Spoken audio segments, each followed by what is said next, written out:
اعوذ باللہ من الشیطان الرجیم بسم اللہ الرحمن الرحیم افحسب الذین کفروا ان یتخذوا عبادی من دونی اولیاء انا اعتدنا جہنم للکافرین نزلا قل هل ننبئکم بالاخسرین اعمالا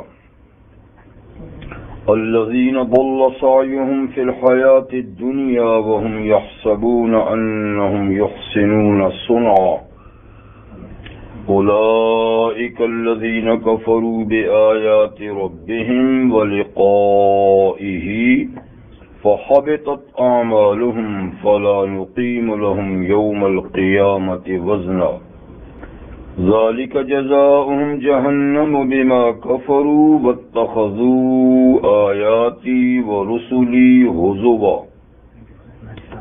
إن الذين آمنوا وعملوا الصالحات كانت لهم جنات الفردوس نزلا خالدين فيها لا يبغون عنها حولا قل لو كان البحر مدادا لكلمات ربي لنفد البحر قبل أن تنفد كلمات ربي ولو جئنا بمثله مددا قل إنما أنا بشر مثلكم يوحى إلي أنما إلهكم إله واحد فمن كان يرجو لقاء ربه فليعمل عملا صالحا ولا يشرك بعبادة ربه أحدا صدق اللہ العظیم۔ تو سورۃ الکہف کا آخری رکوع اس وقت تلاوت کیا گیا، یعنی آیہ نمبر 102 سے 110 تک آیات اس وقت تلاوت کی گئی۔ سورہ کہف میں اللہ تعالیٰ نے انبیاء اور اولیاء کا ذکر فرمایا ہے، اور ان سب حضرات کی جو ایک مشترکہ یعنی نظریہ تھا، مشترکہ نظریہ، اس کو بھی بیان فرمایا۔ اور وہ مشترکہ نظریہ کیا تھا کہ یہ سب لوگ اللہ کی رحمت کے امیدوار تھے، اللہ کی رحمت کے امیدوار تھے۔ دیکھیے، سب سے پہلے اصحاب کہف کا بیان ہوا، اور وہ یقیناً اللہ کے ولی تھے جنہوں نے اپنے ایمان کو بچانے کے لیے دنیا کی ساری آسائشوں کو قربان کیا اور ایک غار میں جا کر اپنے ایمان کو بچانے کے لیے پناہ لی۔ تو انہوں نے کیا بات کہی آپس میں یہ بات کی کہ آؤ غار میں پناہ لیتے ہیں ایمان بچانے کے لیے، تو ینشر لکم رحمت ربکم من رحمتہ، پریشان ہونے کی بات نہیں، تمہارا رب تم پر اپنی رحمت نچھاور کرے گا، تمہارا رب اپنی رحمت تم پر نچھاور کرے گا۔ تو دیکھیں، یہ بھی رحمت کے امیدوار ہوئے۔ ان کے بعد پھر ایک مومن اور ایک کافر بھائی کا قصہ تھا کہ کافر بھائی دولت مند تھا، کافی اس کے مال و متاع تھے، باغات تھے، اور مومن بھائی جو تھا وہ نادار اور مفلس تھا۔ تو ایک دفعہ دونوں کی بات چیت ہوئی تو اس نے بڑے نخرے سے اور بڑے تکبر سے کہا کہ بس میری مال و دولت تو کبھی ختم ہی نہیں ہوگی جی، اور اگر تمہارے کہنے کے مطابق قیامت ہوئی بھی، پہلے تو نہیں ہے، ہوئی بھی تو مجھے اس سے بھی زیادہ اچھا ملے گا۔ تو دوسرے مومن بھائی نے اس کو سمجھایا کہ بھائی یہ اللہ کی نعمت ہے اور تجھے ملی تھی تو تجھے اللہ کو شکر ادا کرنا چاہیے، اکڑنے کی کون سی بات تھی جی۔ اور میں اگرچہ مال و متاع میں تم سے کمزور ہوں، لیکن میں اپنی رحمت کا امیدوار ہوں کہ اللہ مجھے آخرت میں بہت کچھ عطا فرمائے۔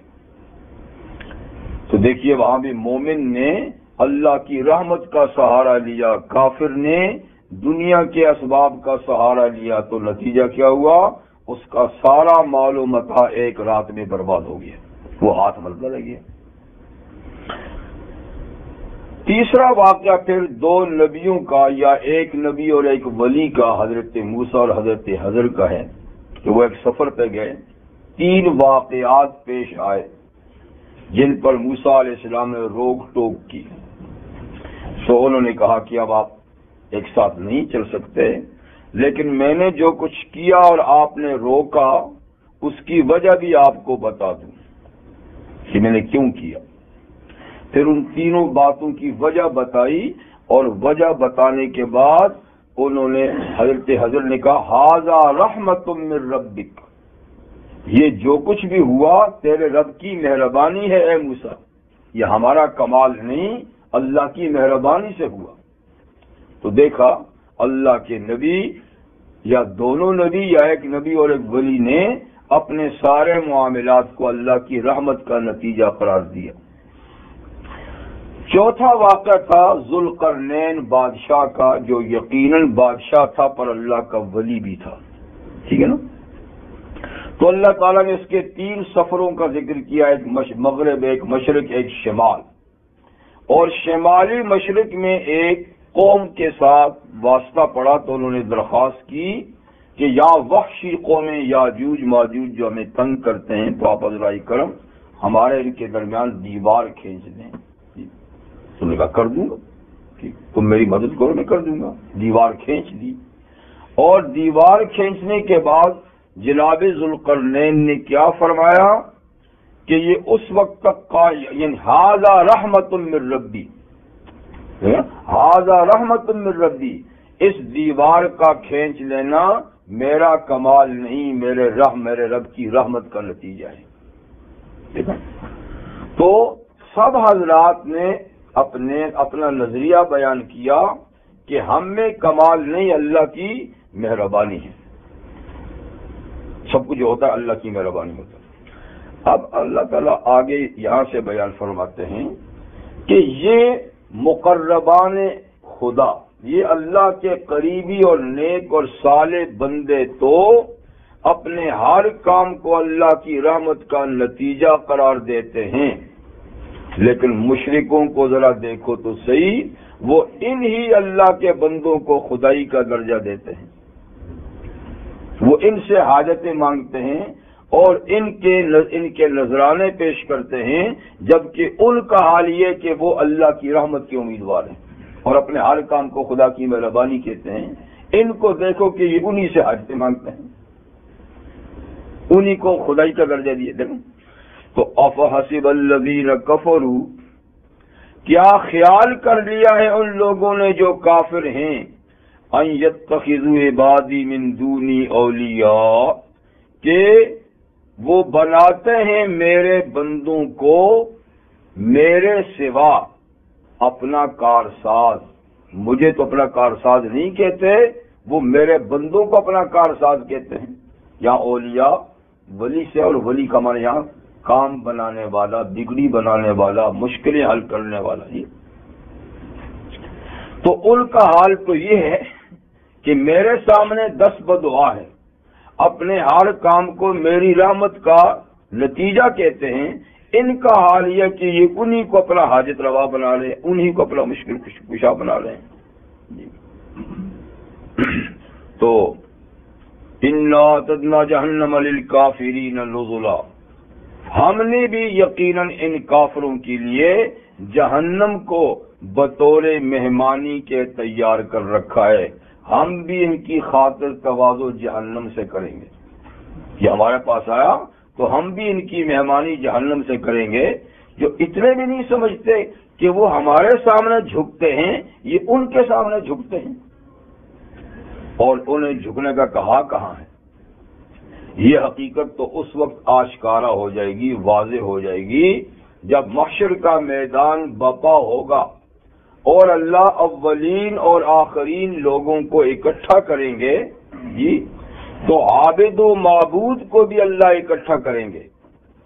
ایک موقع ایسا آئے گا کہ جن کی پرستش ہوئی تھی، کوئی بھی تھے، انسان ہیں، جن ہیں، ملائکہ ہیں یا اور عناصر ہیں، اللہ ان کو لائیں گے، ان کو بھی لائیں گے۔ تو وہ ایک دم انکار کر دیں گے ان کی عبادت کا کہ یا اللہ ہمیں تو پتہ نہیں ہے ہماری پوجا کرتے، ہمیں کیا پتہ ہے، ہم تو آپ کے پاس آئے، ہمیں پیچھے کا تو پتہ نہیں ہمارے ساتھ کیا کرتے رہے، ہم نے کب ان کو کہا تھا کہ ہماری پوجا کرو، یہ کرو وہ کرو، ٹھیک؟ تو بالکل وہ انکار کریں، جاؤ اپنا کام کرو، تم نے جو کچھ کیا سو غلط کیا، ہمیں تمہاری عبادت کا پتہ ہی نہیں ہے۔ تو پھر اس وقت کے منہ لٹکے رہ جائیں گے کہ اوہو ہم نے تو بڑا غلط کام کیا اور بڑی ان سے امیدیں لگائی تھی، آج تو یہ بالکل ہی منکر ہو گئے۔ تو اس وقت یعنی ان کو حقیقت کا پتہ چلے گا۔ تو اب ایسے ہی ہے، اب یہ ہے کہ لفظ عبادی جو ہے نا، عبادی یعنی میرے بندے، تو آپ جانتے ہیں کہ سب انسان اللہ کے بندے ہیں، سب جنات اللہ کے بندے ہیں، سب فرشتے اللہ کے بندے ہیں۔ جہاں تک فرشتوں کی بات ہے وہ تو متقی اور پرہیزگار ہیں سارے کے سارے، اور جہاں تک جنات کی بات ہے تو ان میں کم ہی متقی ہیں، زیادہ تر سرکش اور باغی ہیں، اور انسانوں کا حال بھی یہ ہے کہ وہ اللہ کی بندگی کرنے والے تھوڑے ہیں اور بندگی سے بھاگنے والے زیادہ ہیں، لیکن اس کے باوجود بھی بندے تو اللہ ہی کے ہیں نا، وہ بندگی کریں یا نہ کریں بندے تو اللہ ہی کے ہیں۔ اس لیے عبادی کا لفظ جو ہے نا دونوں پر بولا جاتا ہے، کافر بندوں پر بھی بولا جاتا ہے، نیک بندوں پر بھی۔ ویسے بظاہر یہ نیک بندوں کے لیے استعمال ہوتا ہے، لیکن کبھی کبھی یہ کافروں کے لیے بھی، جیسے اس سے پہلی سورت کے شروع ہی میں اللہ تعالیٰ نے بنی اسرائیل سے کہا تھا نا کہ ہم تمہیں 2 مرتبہ سزا دیں گے، جب تم 2 مرتبہ بگڑو گے تو 2 مرتبہ سزا دیں گے، اور کیسے؟ ہم تم پر اپنے بندے مسلط کریں گے جو سخت جنگ لڑنے والے ہوں گے، اور وہ تمہارے مکانوں میں گھس کر سب کچھ کو تہس نہس کر دیں گے۔ تو دیکھیے وہاں بندوں سے مراد کیا ہے؟ بخت نصر اور اس کی فوج جو سب مشرک اور کافر تھے، ان کو بھی اللہ نے فرمایا کہ میرے بندے، تو بندے تو اللہ ہی کے ہیں۔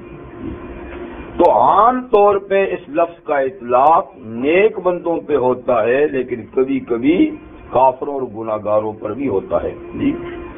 تو یہاں بندوں سے مراد نیک ہی ہیں، اس لیے کہ کافر عام طور پر نیک بندوں ہی کو حاجت روا اور مشکل کشا سمجھتے ہیں، یا وہ انبیاء کرام کو، یا پھر شہداء اور صلحاء کو، کیونکہ کسی برے آدمی کو تو تھوڑا کوئی پوچھتا ہے۔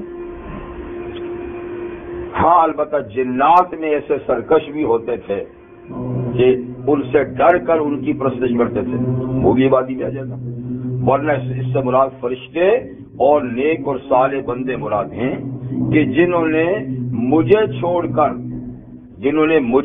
کر میرے صالح بندوں کو، جن کا بھی ذکر پیچھے گزرا ہے، ایسا بنایا ہے، تو ان کے لیے ہم نے جہنم تیار کی ہے۔ سمجھے بات؟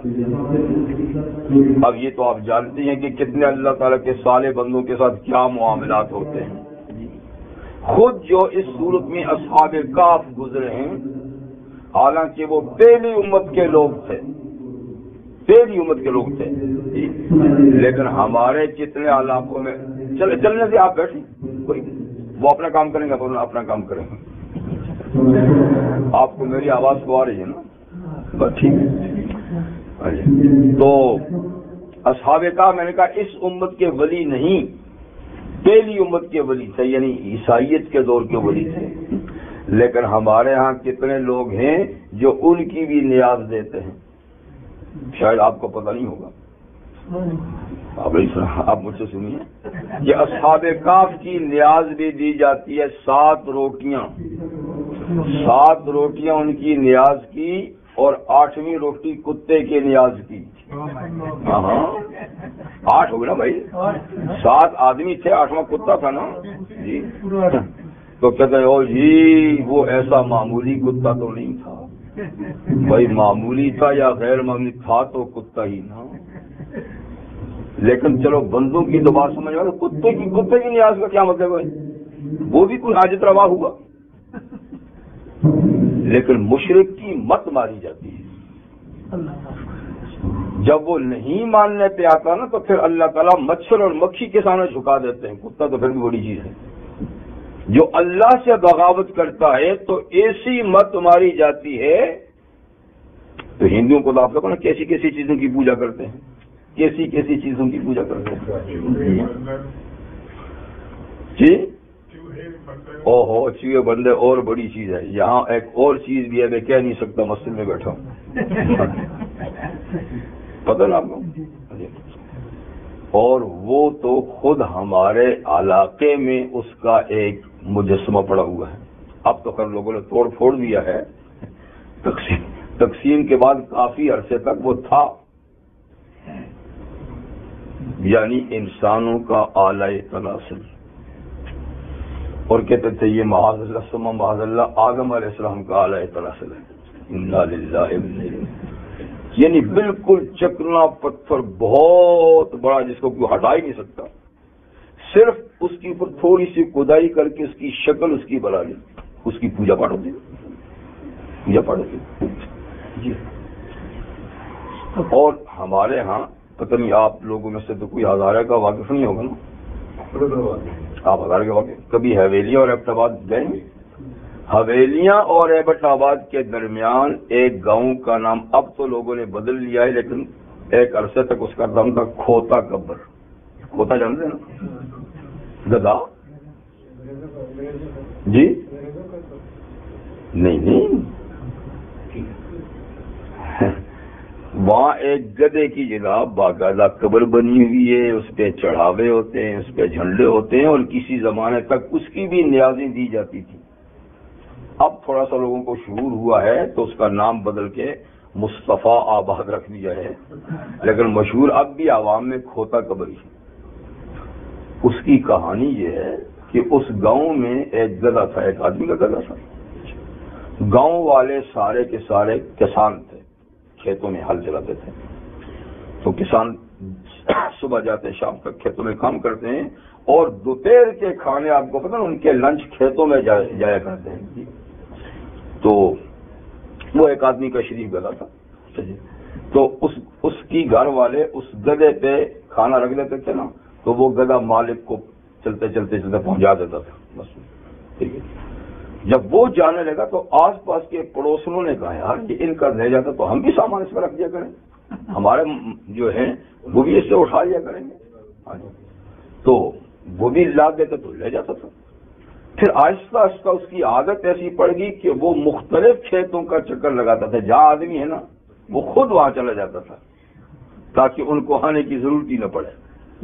تو اپنے مالک کو دیا، پھر اوروں سب کھیتوں میں جاتے جاتے جاتے سب سامان اتار دیتے تھے۔ شام کو پھر مالکہ بھیجتی تھی نا سامان لانے کے لیے، تو وہ سب سے گھوم کر پھر وہ خالی برتن لا دیتے کر لیتے۔ ایک عرصے تک وہ یہ کام کرتا رہا، آخر حیوان تھا مر گیا تو لوگوں نے ہے تو گدھا ہے، اور گدھا پھینک دیا جاتا ہے، لیکن اس نے ہماری بڑی خدمت کی ہے، ہم اس کو یوں پھینک دیں اور درندے وغیرہ کھا لیں اچھی بات نہیں، ہم اس کو کیوں نہ دفن کر دیں۔ تو ان کا خیال صرف اتنا ہی تھا کہ ہماری خدمت کی ہے تو درندے پھاڑ پھاڑ کے کھائیں، وہ ہم اس کو دفن کر دیتے ہیں۔ تو انہوں نے ایک جگہ میں، قبرستان میں نہیں ہے، ایک جگہ میں اس کو دفن کر دیا تو قبر بنا دی۔ وہ لوگ تو چلے گئے ہوں گے، آگے لوگ آتی بھائی قبر بنی ہوئی ہے، اور مجاور تو اس کی تلاش میں ہوتا ہے کہ خالی قبر ملے تو اس کو ٹھکانا۔ کوئی گزرا ہوگا تو بیٹھ گیا ہوگا، رونا دھونا شروع کر دیا ہوگا، تھوڑی سی چادر، آنے جانا، ہاں جی یہ وہ آنے جانے والے تھوڑے پوچھ سکتے یہاں گدھا دفن ہے یا کوئی آدمی دفن ہے، یہ قبر بنی ہوئی ہونی چاہیے بس۔ تو جی وہ ہوتے ہوتے میں نے کہا بان نظرانے شروع ہو گئے، چادریں جھنڈے وغیرہ چلتے رہے، وہ ان لوگوں کا دھندا بھی چلتا رہا۔ تو شعور تو دین کا تھا ہی نہیں، اس وقت تک یہ سلسلہ چلتا رہا، لیکن میں کہا جب شعور آیا کہیں دین سے ہدایت کا تو اب وہ کام تو نہیں ہوتا، لیکن ایک وقت تک ہوتا رہا، اور پاکستان میں کئی قبریں ایسی ہیں کہ جن کے اندر کوئی حقیقت نہیں. یعنی پنجاب میں بھی ایسا جی، پنجاب میں بگڑ شاہ ہے، فلانا شاہ ہے، یہ نام بھی بڑے عجیب و غریب ہے جی. ایسی اسی کے نیچے کوئی حقیقت تو نہیں ہوتی. کس میں جی؟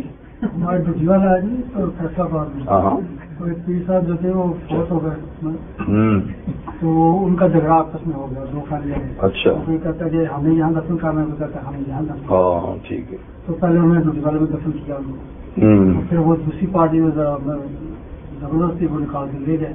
تو بعد میں انہوں نے سوچا کہ وہ تو نکال کے لے جائے، ہم کیا کریں. انہوں نے پھر اس کی شروعات جو ہے خالی قبر ہے تو اس میں کچھ نہ کچھ تو ہونا چاہیے. لاکھوں روپیہ لگا کے اس کا مزار بنایا اور اندر شلوار گیا. اس کو خود میں نے پوچھا بھائی اب وہ پیر صاحب کون ہے؟ کہتے ہیں وہ وہاں تو نہیں دفن ہے، لیکن ان کی وہ شلوار تو دفن ہے. تو یہ بھائی ہمارے دین کا حاصل ہی ہے. بس میں مجھے کئی کہانیاں یاد نہیں کرنی، نہ اس کا ٹائم ہے، میں بتاتا ہوں آپ کو. تو یہ ہے، اللہ تعالیٰ فرماتے ہیں کہ یہ تو حقیقت ہی نہیں ہے نا. تو میں یہ کہہ رہا تھا کہ دیکھو کتے کی بھی نظر چلو 7 وہ ولی ہیں، نظر تو ان کی بھی غلط ہے، لیکن ایصال ثواب چلو ہو سکتا ہے. پر بھائی کتے کا تو نہ ایصال ثواب ہے نظر کچھ بھی نہیں. تو دیکھو مت ماری گی. تو اللہ تعالیٰ فرماتے ہیں ہم نے بھی کافروں کے لیے جہنم بطور مہمانی تیار کیا ہے. قل هل ننبئكم بالاخسرین اعمالا، کہہ دیجئے کیا میں تمہیں خبر دوں ان لوگوں کی جو بہت زیادہ نقصان میں ہیں عمل کے لحاظ سے. بہت زیادہ نقصان میں ہیں عمل کے لحاظ سے. وہ کون ہے جن کیا جو عمل کے لحاظ سے بہت نقصان ہے؟ الذین ضل سعیہم فی الحیاۃ الدنیا، یہ وہ لوگ ہیں کہ جن کی ساری محنت اس دنیا کی زندگی میں گم ہو گئی. ساری محنت دنیا کی زندگی میں گم ہو گئی، اور وہ یہ سمجھتے ہیں وہم یحسبون، وہ یہ سمجھتے ہیں انہم یحسنون صنعا، وہ تو بڑے اچھے کام کر رہے ہیں. لیکن حقیقت یہ کہ وہ سب کچھ گم ہو رہا ہے، ضائع ہو رہا ہے. اس کے 2 مطلب ہو سکتے ہیں. ایک، اس سے وہ لوگ مراد ہیں کہ جن کی ساری دوڑ دنیا ہی کے لیے ہے اور آخرت پہ وہ یقین ہی نہیں رکھتے. جیسے کہ منکرین خدا ہیں، جو اللہ کے منکر ہیں وہ یقیناً آخرت کے بھی تو منکر ہیں، وہ تو سب کچھ کے منکر ہیں. تو ان کی ساری دوڑ دنیا تک ہے. اس میں کماؤ، اس کو بناؤ، زیادہ سے زیادہ آرام، اچھی سے اچھی چیزیں. تو سارا صبح سے شام تک ادھیڑ بن ان کا دنیا ہی میں ہے. تو ساری محنت دنیا میں گم ہو گئی بس.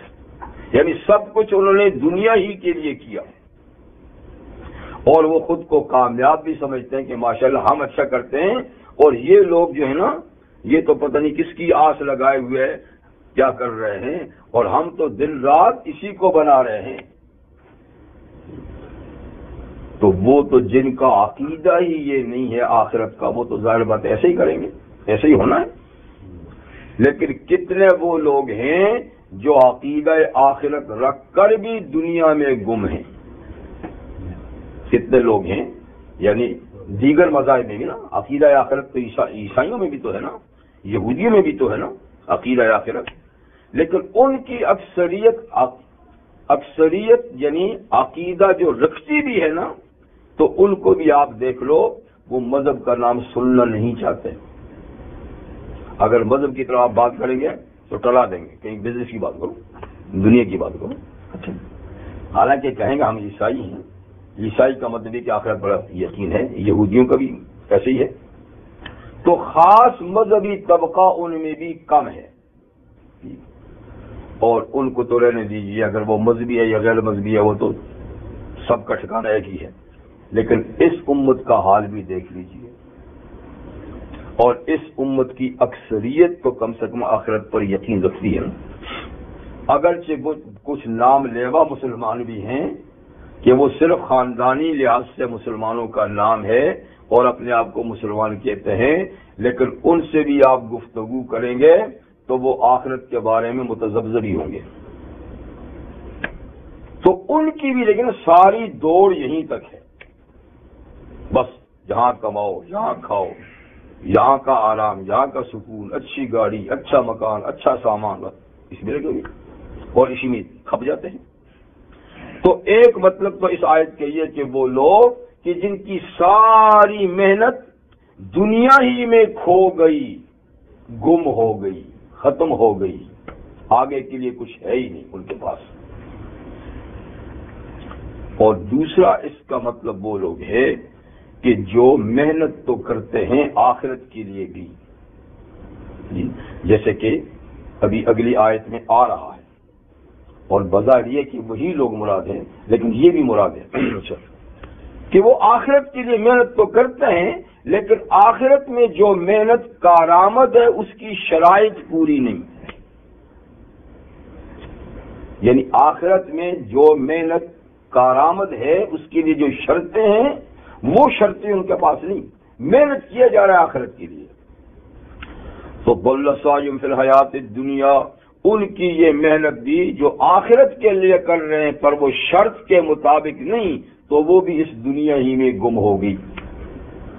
اور وہ خوش ہو رہے ہیں انہم یحسنون صنعا، کہ ماشاءاللہ وہ تو دین کا بڑا اچھا کام کر رہے ہیں، چراغاں کر رہے ہیں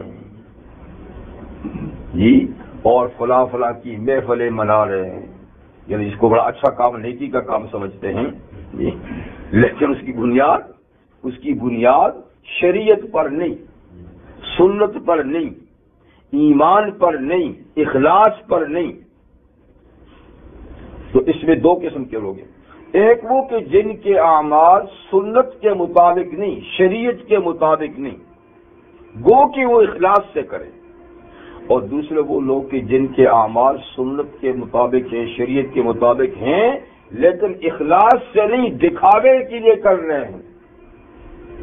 تو ان کی محنت بھی یہیں کھو گئی، یہیں ضائع ہوگی. اور وہ اپنے خیال میں سمجھتے ہیں کہ ہم بہت اچھے کام کر رہے ہیں. اولئک الذین کفروا بآیات ربہم، یہ لوگ وہ ہیں جنہوں نے اپنے رب کی آیات کا انکار کیا. اگر تو وہ آخرت کے منکر ہیں تو آیات کے انکار کا مطلب ہے اللہ تعالیٰ کے احکامات کا انکار کیا. آیات کا معنی احکامات بھی ہوتے ہیں نا، شریعت جی. اور اگر ان کا ایمان ٹھیک ہے لیکن اعمال کی بنیادیں غلط ہیں تو یہاں پھر کفر سے مراد عملی کفر ہوگا، عملی کفر، اعتقادی نہیں. وَلِقَائِهِ، تو اپنے رب کی آیات اور احکامات کا انکار کیا، اور اپنے رب کی ملاقات کا بھی گویا انکار کیا. وہ نہیں سمجھتے کہ اللہ سے ملیں گے، اللہ ان سے کیا پوچھیں گے. فَحَبِطَتْ أَعْمَالُهُمْ، سو ان کے اعمال ضائع گئے، ان کے یہ اعمال ضائع گئے جو دکھاوے کے لیے کیے تھے یا خلاف سنت اور خلاف شریعت کے تھے، ضائع گئے. فَلَا نُقِيمُ لَهُمْ يَوْمَ الْقِيَامَةِ وَزْنًا، ہم قائم نہیں کریں گے ان کے لیے قیامت کے دن ترازو. یعنی اعمال تولنے کے لیے جو قیامت کے دن ترازو ہوگا نا، تو ان کے اعمال ہم نہیں تولیں گے. ہے ہی کچھ نہیں تو تولیں گے کیا؟ تولیں گے وہاں جب نیکی بدی ہو، اور یہاں چونکہ نیکی ہے ہی نہیں تو کیا تولیں گے. تو ایک مطلب یہ کہ ان کے اعمال تولیں گے نہیں، بلکہ ان کو یوں ہی گھسیٹ کے جہنم میں پہنچا دیں گے. اور ایک مطلب یہ بھی ہے کہ ان کے لیے وزن نہیں قائم کریں گے. کیا مطلب ہے کہ وزن کریں گے بھی تو کیا نکلے گا؟ دوسرے پڑھنے کے لیے تو ہے ہی کچھ نہیں. وزن کریں گے، کرنا نہ کرنا برابر ہوگا. کریں گے تو ضرور، لیکن کرنا نہ کرنا برابر ہے. دوسرے پڑھنے کے لیے تو ہے ہی کچھ نہیں جی. ذالک جزاؤہم جہنم بما کفروا، یہ ان کی سزا جو ہے نا جہنم ہے، جن کے اعمال یہیں ضائع گئے، آخرت کے لیے کچھ نہ رہا، تو ان کی جزا، ان کی سزا جہنم ہے، بما کفروا، ان کے کفر کے سبب۔ اور واتخذوا آیاتی ورسلی ہزوا، ان لوگوں نے میرے احکامات یا میری آیات اور میرے انبیاء کرام کو تو مذاق سمجھا تھا، میری آیات کو جیسے کہ ہے کہتے ہیں مذاقی تو سمجھتے ہیں، تو میرے انبیاء رسولوں کو بھی انہوں نے ایک مذاق سمجھا تھا اور میری آیات کو بھی انہوں نے ایک مذاق سمجھا تھا۔ اگر یہ حقیقت سمجھتے ہیں تو کم از کم ان کو فالو تو کرتے نا جی۔ تو خیر جو کافر ہیں ان کا تو کام یہی ہے نا، وہ تو مذاق سمجھتے ہیں، لیکن عمل کے لحاظ سے آج کتنے مسلمان ہیں جو اللہ کے دین کو انہوں نے مذاق ہی سمجھا ہوا ہے۔ جب وہ عمل نہیں کریں گے اور کہیں گے ہمارا ایمان ہے، ہمارا اعتقاد ہے، تو مذاق تو ہوگا جی۔ اور کسی چیز کو مذاق بنانا یہ بڑا جرم ہے، اور خاص کر پھر انبیاء کرام اور اللہ کے دین و شریعت کو، یا جو چیزیں دین اور شریعت سے نسبت رکھتی ہیں ان کا مذاق اڑانا، یہ تو جرم عظیم ہے، اور یہ تو بہت جاہلانہ کام ہے۔ کیونکہ حضرت موسیٰ علیہ السلام نے جب ایک قتل کے کیس میں دعوے داروں سے کہا تھا نا گائے ذبح کرو، مطلب کہ کیس کا حل اس سے ہوگا، تو انہوں نے کیا کہا اتتخذنا ہزوا، اے موسیٰ آپ ہم سے مذاق کرتے ہیں، قتل کا اظہار بھی کبھی گائے جانوروں کے ذبح سے ہوا ہے، آپ مذاق کرتے ہیں۔ تو حضرت موسیٰ نے کیا کہا تھا، اعوذ باللہ ان اکون من الجاہلین، میں اللہ کی پناہ مانگتا ہوں کہ میں جاہل ہوں، یعنی مذاق کرنا جاہلوں کا کام ہے، مذاق کرنا جاہلوں کا کام ہے، تو اللہ کا نبی ہوں۔ لیکن آج کی دنیا سراسر مذاق ہے، آج کی دنیا دیکھو سراسر مذاق ہے، اور یہ آپ کے فلمی ڈرامے دیکھیے، یہ آپ کے کارٹون بنانے والے دیکھیے، یہ کیا کرتے ہیں، کیا ہو رہا ہے، ہر طرف مذاق ہی مذاق نہیں ہے، ہنسی ہی ہنسی نہیں ہے، کوئی بنیاد کی بات، کوئی صحیح بات بھی کوئی کرتا ہے، اور اس کو تو بڑا فن سمجھا جاتا ہے، اور اس قسم کے کام کرنے والوں کے تو بڑے بڑے منصب ہوتے ہیں، اور بڑی بڑی ان کو جی ان پہ نوازشیں ہوتی ہیں، جو زیادہ سے زیادہ مزاحیہ ہوگا، زیادہ سے زیادہ مزاحیہ ہوگا اس کی زیادہ ویلیو ہے جی۔ ہاں، اور عجیب بات یہ ہے کہ یہ مزاح آپس میں کرتے تو بھی جرم تھا، لیکن اب یہ مزاح تو اہم دینی شخصیات کے ساتھ شروع ہے۔ کیا فلموں میں اب اسلام پہ فلمیں نہیں بن رہی؟ اسلام کے دور اول پہ فلمیں نہیں بن رہی؟ صحابہ اکرام کا پارٹ کون ادا کر رہا ہے؟ حضرت عمر، حضرت حمزہ کا پارٹ کون ادا کر رہا ہے؟ یہ بےہودہ لوگ جن میں مسلمان بھی نہیں ہیں جی۔ اور یہاں تک کہ انبیاء کرام کی زندگیوں پہ اب فلمیں بن رہی ہیں، تو انبیاء کرام کا پارٹ کون ادا کر رہا ہے؟ اس سے بڑے ظلم کی بات کیا ہو سکتی ہے کہ ایسی مقدس شخصیات کا ایسے لعنتی قسم کے لوگ پارٹ ادا کریں گے، تو اس سے بڑا مذاق کیا ہوگا اللہ کے انبیاء کرام کے ساتھ۔ اور کارٹون بنانا یہ تو گویا ایک ایسی بات ہے کہ اس سے کوئی مستثنا ہی نہیں ہے، یعنی جو لوگ کارٹون بناتے ہیں، خاکے بناتے ہیں، ان کو تو اجازت ہے کہ بڑی سی بڑی شخصیت کا بھی تم کارٹون بنا سکتے ہو جی۔ یعنی دنیا کے لحاظ سے جو ملک کا پریزیڈنٹ ہے اس کا بھی بنا سکتے ہیں، وہ بھی کچھ نہیں کہہ سکتا آپ کیوں بناتے ہیں، بھئی ہمیں اجازت ہے، قانونی طور پر اجازت ہے، ہم ہر کسی کو بنا سکتے ہیں۔ اور کارٹون کا مطلب کیا ہے؟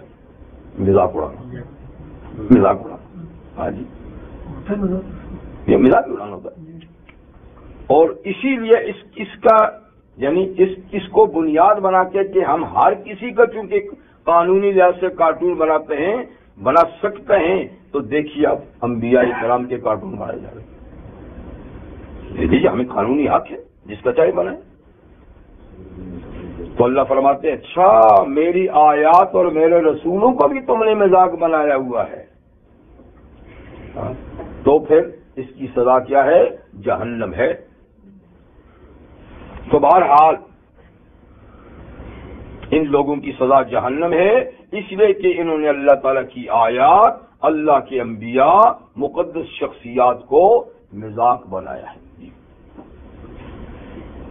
لیکن اس کے مقابلے میں، ان لوگوں کے مقابلے میں، ان الذین آمنوا وعملوا الصالحات، یہ قرآن حکیم کا اسلوب ہے کہ جہاں کافرانہ طرز زندگی اور کافرانہ عقائد اور کافروں کی سزا بیان ہوتی ہے تو پھر ساتھ میں مومنوں کی جزا بیان بھی ہوتی ہے. تو ان الذین آمنوا، بے شک وہ لوگ جو ایمان لائے، کتنی چیزوں پر بتائیے، کتنی چیزوں پر؟ 5 چیزوں پر. آپ کو بتاتا رہتا ہوں کہ 5 ارکان ایمان ہیں: اللہ پر، کتابوں پر، انبیاء پر، فرشتوں پر اور آخرت پر. اس کے علاوہ اور بھی ہے لیکن یہ 4 یا 5 اصول ہیں. اچھا جی، وہ لوگ جو ایمان لائے، اگر ان میں سے کسی ایک چیز پر ایمان نہ ہوا تو پوری ایمان کی عمارت ختم. یعنی ایمانیات میں سے کسی ایک ایمان والی چیز پر بھی ایمان نہ ہوا نا تو سارا ایمان منہدم. لیکن افسوس کی بات ہے کہ آج بہت سے لوگوں کا حال یہ ہے کہ اگر کسی چیز پر ایمان ہے تو کسی چیز کے بارے میں متذبذب ہیں، شک اور شبہ میں ہیں، اور پتہ نہیں کہ اس میں شک اور شبہ سے پوری عمارت ہی ہماری گر گئی ہے. اس لیے کہ یہ ایمان یعنی یہ پورا ستون ہے، ایک ستون بھی گیا پورا ایمان گیا. اس کا معاملہ اعمال کا نہیں کہ نماز نہیں پڑھی تو پھر بھی عمارت قائم رہے گی، یا روزہ نہ رکھا تو عمارت نہیں. ایمان کی تو ایک بنیاد بھی گئی تو سب منہدم، ختم، کچھ بھی نہیں رہے گا.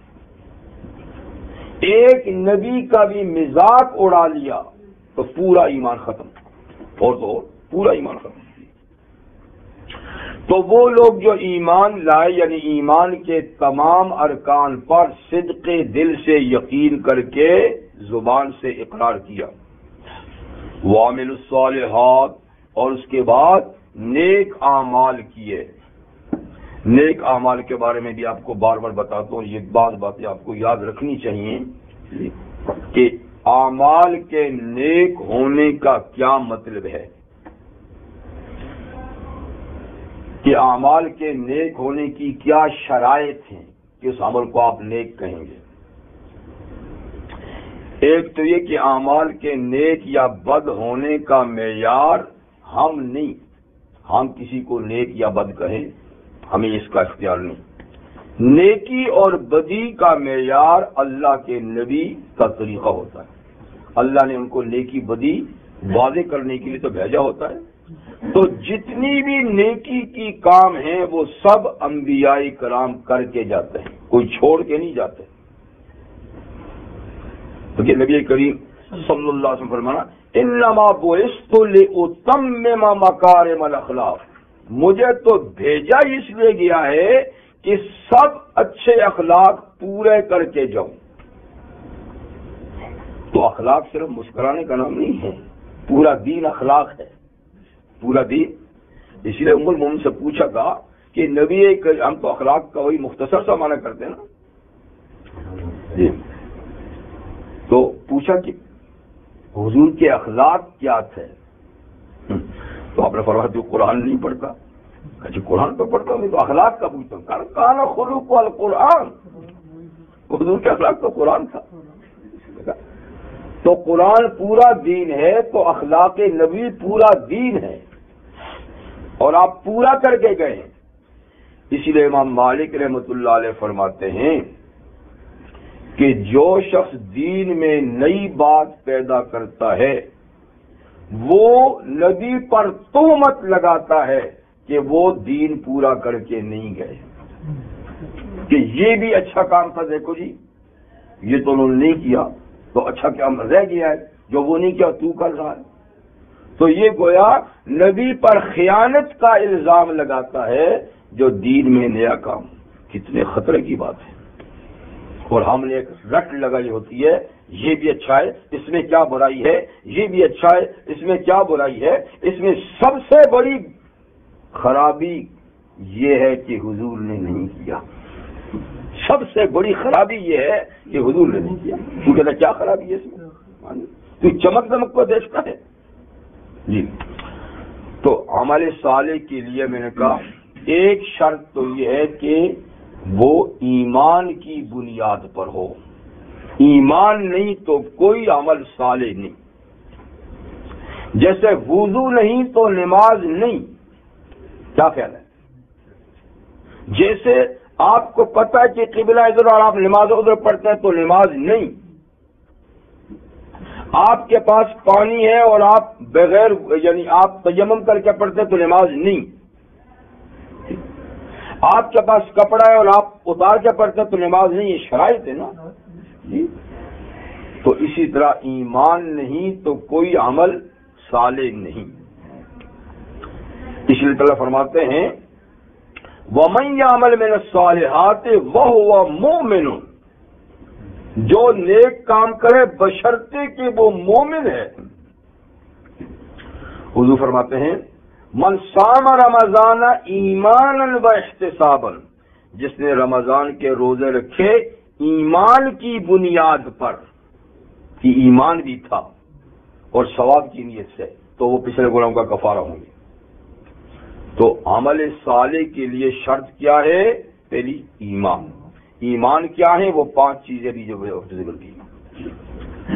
اور عمل صالح کے لیے دوسری شرط یہ ہے کہ وہ نبی کریم علیہ السلام کی سنت کے مطابق ہو، یعنی آپ نے اس کے کرنے کا کہا ہے یا آپ نے اس کو کیا ہے یا آپ نے کسی کو کرتے دیکھ کر نہیں روکا، یہ سنت ہے۔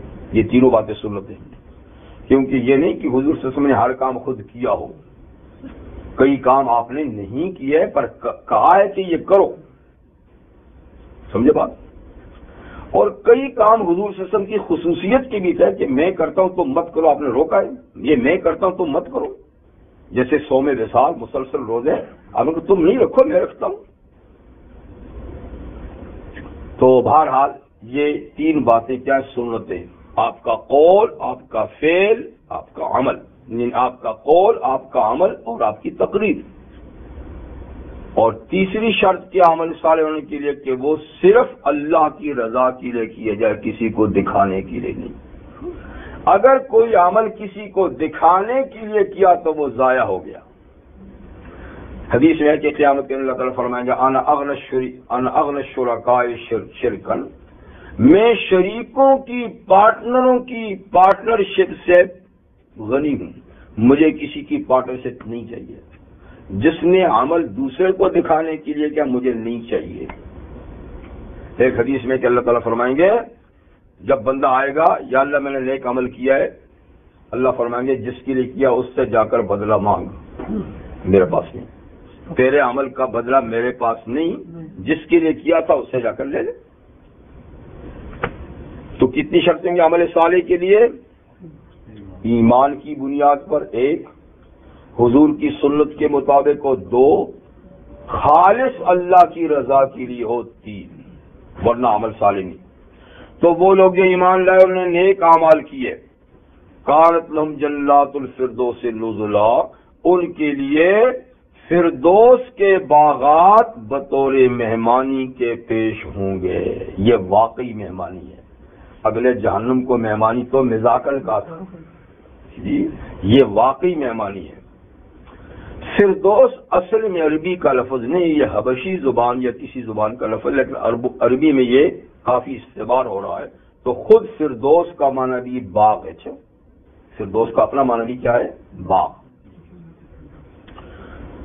تو جنات الفردوس، کیونکہ جنت جو ہے اس میں ایک سب سے اعلیٰ طبقہ، سب سے اونچا طبقہ، اس کا نام بھی فردوس ہے، جنت الفردوس جی، جیسے جنت النعیم ہے جی اور وغیرہ.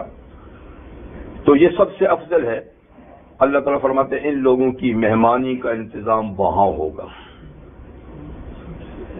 حضور صلی اللہ علیہ وسلم نے فرمایا ہے کہ جب تم اللہ سے جنت مانگو تو فردوس مانگا کرو کہ وہ سب سے اعلیٰ و عرفہ ہے جی، اور اللہ کے سب سے زیادہ نزدیک ہے. مطلب کہ اس کی اوپر اور کوئی جنت نہیں، اوپر پھر عرش، اس کی چھت عرش ہے. تو جنت کی ساری نہروں کا سر چشمہ بھی وہ ہے. سب جو ساری جنتوں میں نہریں آتی ہیں تو اس کا مرکز جی واٹر پلان بابا. اسی طریقے سے یعنی سب سے اعلیٰ عرفہ جی. خالدین فیہا، اچھا جی جنات الفردوس میں تو مہمانی تو گھنٹے 2 گھنٹے کی پھر بھیج دیں گے کہ نہیں، اللہ مہمانوں کو جب لاتے ہیں پھر بھیجتے نہیں. خالدین فیہا، ہمیشہ رہیں گے اس بہشت بری میں، ہمیشہ جہاں تواضع ہوگی وہ ہمیشہ ان کا ٹھکانہ بھی ہوگا. اللہ کی طرف سے تو ہمیشہ ہوگا ہی، لیکن لا یبغون عنہا حولا، وہ خود بھی وہاں سے منہ ہونا نہیں چاہیں گے. خود بھی جنتی وہاں سے ہٹنا نہیں چاہیں گے. یعنی اس میں ایسا لطف ہوگا، خود بھی نہیں کہیں گے کہ ہمیں دوسرے کا بھیج دو، بلکہ خود بھی خوش رہیں گے اور اللہ کی طرف سے بھی ان کو ہمیشہ وہاں رکھا جائے گا. اچھا، اب آگے کی 2 آیات جو ہیں آخری آیات، اس میں اسی بہشت بری کے بارے میں کہ وہ ایسی جگہ ہے کہ نہ تو نکالے جائیں گے نہ نکلنا چاہیں گے. تو نکلنا کیوں نہیں چاہیں گے؟ فرمایا اس لیے کہ اللہ تعالی کی جو صفات ہیں ان کا بھرپور مظاہرہ اس جنت میں ہوگا. یوں تو ساری جنتوں میں اللہ تعالیٰ کی صفات کا مظاہرہ ہوگا، اور ان صفات کے مظاہرے کی وجہ سے ہی پوری جنت میں سکون ہی سکون ہوگا، عیش ہی عیش، خوشی خوشی ہوگی. لیکن اس کا اصل مرکز وہ ہوگا بالائی جنت جی. تو کلو کان البحر، اب اللہ تعالیٰ کی ان صفات کا ذکر ہے جن کا یعنی دنیا میں معمولی سی جھلک ہے، جھلک، اور جنت میں بھرپور مظاہرہ ہوگا. قاری تجلیات کا جہنم میں بھرپور مظاہرہ ہوگا. دنیا میں ہلکا سا ہے، سیلاب آ گیا، زمین کو جھٹکا ہو گیا، جھکڑ چل گئے، بجلی چل گئی، یہ بھی اللہ کی صفات قہری کی تجلی ہے. لیکن بھرپور تجلی جہنم. اور دنیا میں موسم بہار آ گیا، پھول کھل گئے، نعمتیں مل گئی، راحتیں مل گئیں، یہ اللہ کی صفات جلالی کا مظاہرہ ہے. لیکن یہ عکس سے تھوڑا سا بھرپور مظاہرہ جنت میں ہوگا، ہر چیز بدرجہ کمال. تو پوری کائنات جو ہے نا یہ اللہ تعالیٰ کی صفات کا مظہر ہے. کہیں جلال ہے، کہیں جمال ہے، کہیں جلال ہے، کہیں جمال ہے. اور یہاں دنیا میں ملے جلے دونوں رہتے ہیں، لیکن وہاں ہر ایک کا اپنا اپنا حصہ ہے. جلال جہنم کی صورت میں، جمال جنت کی صورت میں. تو کلو کان البحر مدادا لکلمات ربی، کہہ دیجئے اگر سمندر، مداد کہتے ہیں سیاہی کو لکھنے کے لیے، سیاہی، اگر سمندر ہو جائے سیاہی کس کے لیے؟ لکلمات ربی، میرے رب کے کلمات یعنی صفات کو لکھنے کے لیے، صفات کو لکھنے کے لیے، ایک ایک صفت کو لکھنے کے لیے، ایک ایک صفت کو لکھنے کے لیے. تو لنفد البحر، سمندر ختم ہو جائے گا. قبل ان تنفد کلمات ربی، میرے رب کی باتیں لکھنے سے یعنی ختم ہونے سے پہلے سمندر ختم ہو جائے گا، خشک ہو جائے گا. اور ایک سمندر نہیں، بولو جینا بمثلہ مددا، اگر ہم لے آئیں اس جیسا ایک اور سمندر بھی مدد کے لیے، تو وہ بھی ختم ہو جائے گا۔ اور سورہ لقمان میں ہے کہ 7 سمندر بھی لے آئیں اور ساری زمین کے درختوں کو، پودوں کو قلمے بنا لیں تو 7 سمندر ختم ہو جائیں گے، ساری زمین کی لکڑیاں ختم ہو جائیں گی، اور اللہ کی کسی ایک صفت کو بھی پورے طریقے سے نہیں لکھ پائیں گے، بچے جائے کہ اور صفات۔ اور اس کی وجہ یہ ہے کہ سمندر بھی محدود ہے، 7 ہوں، 20 ہوں، 100 ہوں، محدود ہے، لکڑیاں بھی محدود ہیں، اور اللہ تو خود بھی غیر محدود ہے، ان لمٹ، اور اس کی ہر صفت بھی ان لمٹ۔ تو لمٹ والی چیز ان لمٹ کو کہاں پہنچ سکتی ہے؟ کبھی نہیں پہنچ سکتی۔ جی ہاں، تو یہ ہے، ایسی اللہ کی صفات ہیں، اور ان کا جب مظاہرہ ہوگا نا جنت میں تو کوئی وہاں سے کیوں جائے، کہ وہاں سے کیوں جائے۔ جی اب سورت کے آغاز اور انتہا کو جوڑا جاتا ہے۔ سورت کے شروع میں کون سے مسائل تھے؟ توحید، رسالت اور کتاب اللہ کی تصدیق، آخرت، یہ 4 مضمون تھے اس کے۔ جی اب آخری آیت میں چاروں کا اکٹھا آ گیا۔ پہلے رسالت کا اس بات ہے، قل انما انا بشر مثلکم، کہہ دیجئے کہ لوگوں کچھ نہیں، میں تو تم جیسا انسان ہوں، میں تو تم جیسا انسان ہوں۔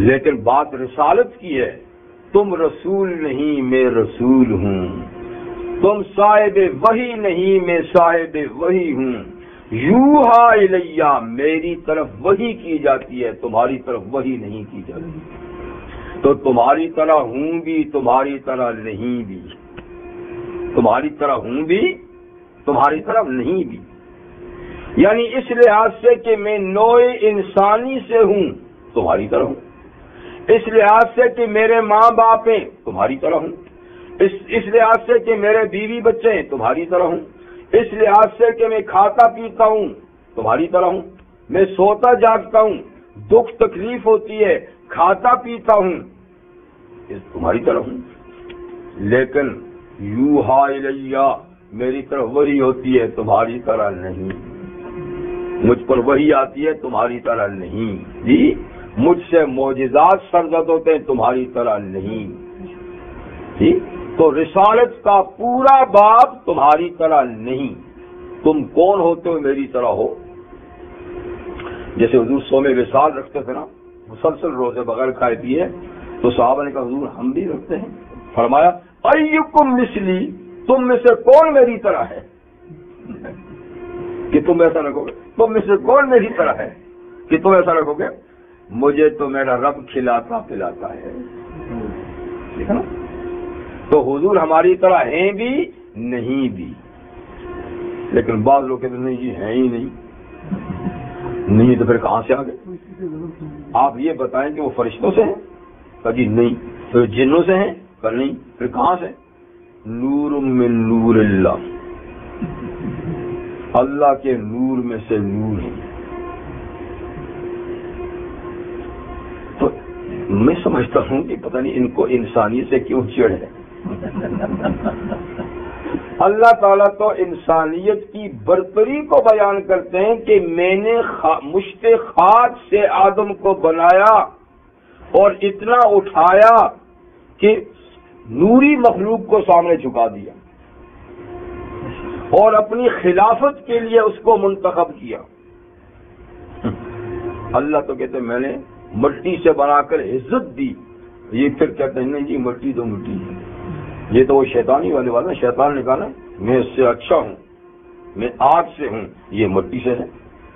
تو مٹی بیچاری کو اس نے بھی ذلیل سمجھا اور مٹی بیچاری کو یار لوگ بھی معمولی سمجھتے ہیں، لیکن عزت دینے والا تو اللہ ہے نا، وہ مٹی کو عزت دے دے اور نوریوں کو جھکا دے، تو عزت تو خدا کے ہاتھ میں، کسی چیز میں تو نہیں۔ یہ تو شیطان کا نظریہ ہے کہ نہیں چیز میں ہے، کہ میں آگ سے ہوں، بھڑکتی ہے، اٹھتی ہے، روشنی ہے، میں اس سے افضل ہوں؟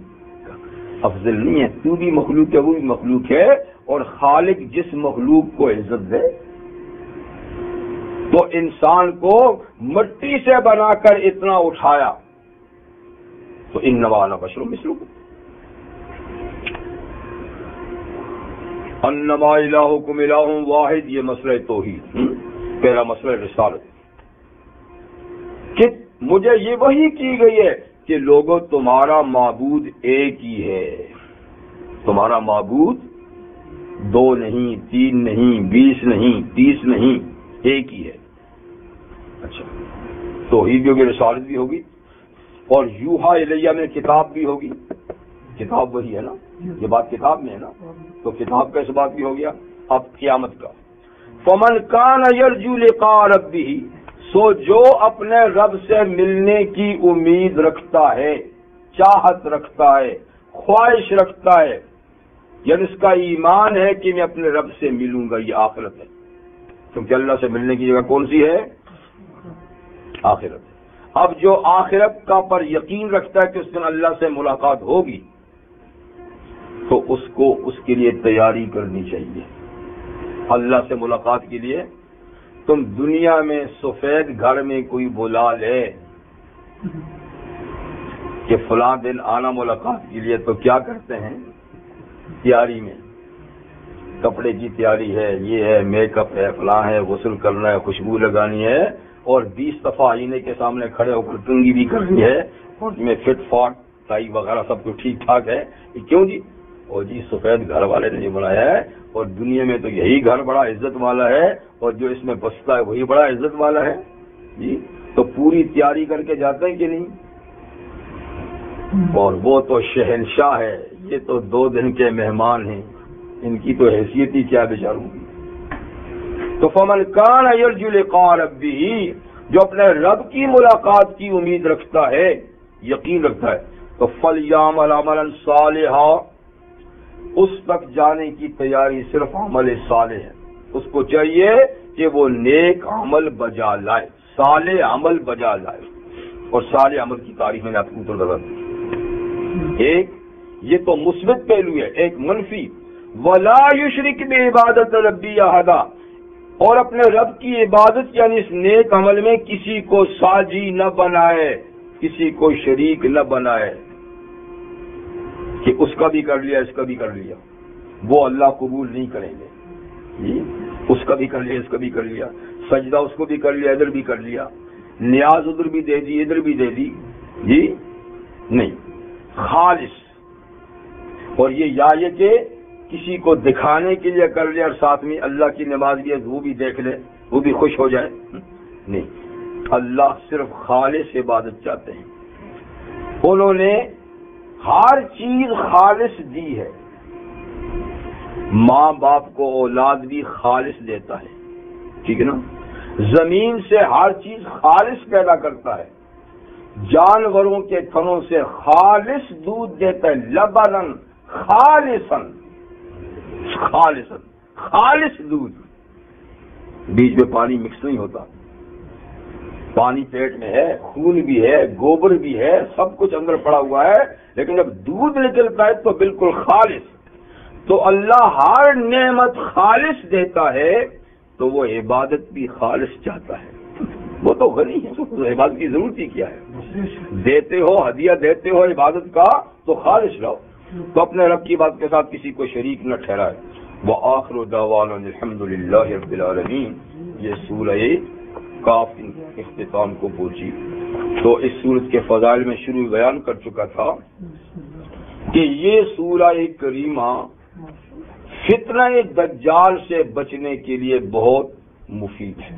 حضور نے فرمایا کہ جو اس کی پہلی 10 آیتیں یا آخری 10 آیتیں پڑھتا رہے اور دجال کا کبھی سامنا ہو جائے اور یہ آیتیں اول یا آخر پڑھ لے، تو دجال کا داؤ پیچ اس پہ نہیں چلے گا۔ اور ویسے بھی جو اول آخر 10 آیتیں پڑھے، اللہ تعالیٰ اس کے لیے بڑی نورانیت پیدا فرماتے ہیں، اور پوری سورت کوئی جمعے کے دن پڑھے اس کے لیے بھی بڑی، یعنی اللہ تعالیٰ کی طرف سے نورانیت کی یعنی فضیلت ہے۔ اگر کسی کو 10 نہیں بھی یاد تو 2-3 آیتیں شروع کی یاد کر کے پڑھ لیا کرے تو تب بھی اس کو یہ چیز یعنی میسر ہوگی. تو بہرحال جتنی بھی یاد ہو سکیں اس کو جمعے کے دن یعنی پڑھ لیا کرے. 3 آیتیں 10 آیتیں شروع کی آخر کی یا پوری سورت اگر پڑھ لیں تو بہت اچھی بات ہے. اور اس کا مضمون آپ کے سامنے آ گیا، وہ یہ کہ انبیاء صلحاء سب کا مشترکہ نظریہ کیا ہے کہ سب کچھ اللہ کی رحمت سے ہوتا ہے. یہ خلاصہ سب کچھ اللہ کی رحمت سے ہوتا ہے. انہوں نے واقعہ ذکر کر دیا. ہمارا بھی عقیدہ ہونا چاہیے کہ سب کچھ اللہ کی رحمت سے ہوتا ہے. وآخر دعوانا الحمد للہ رب العالمین.